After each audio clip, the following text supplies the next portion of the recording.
حضرات گرامی، بعض علاقوں میں آج کل سیلاب کی صورتحال ہے، تو کچھ لوگ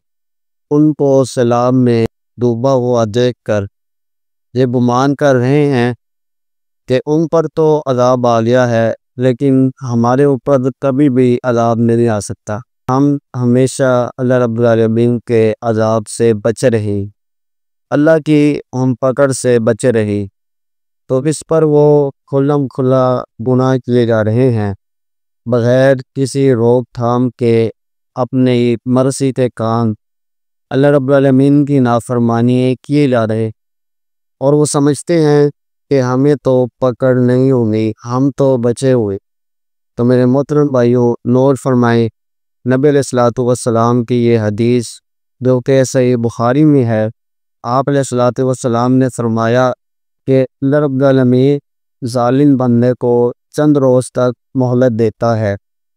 لیکن جب پکڑتا ہے تو پھر چھوڑتا نہیں۔ یعنی کہ اگر آپ پر اللہ رب العالمین کی پکڑ نہیں ہے تو ان سیلاب زدہ لوگوں کو دیکھ کر ڈر جائیے،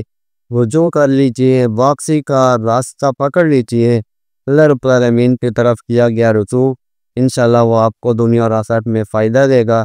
اور اگر آپ کا یہ ذہن ہے کہ ان پر عذاب آیا ہے اور ہم پر نہیں آ سکتا، تو یہ آپ کی غلط فہمی ہے، وہاں پر رہنے والوں کا بھی یہی ذہن اور یہ خیال تھا۔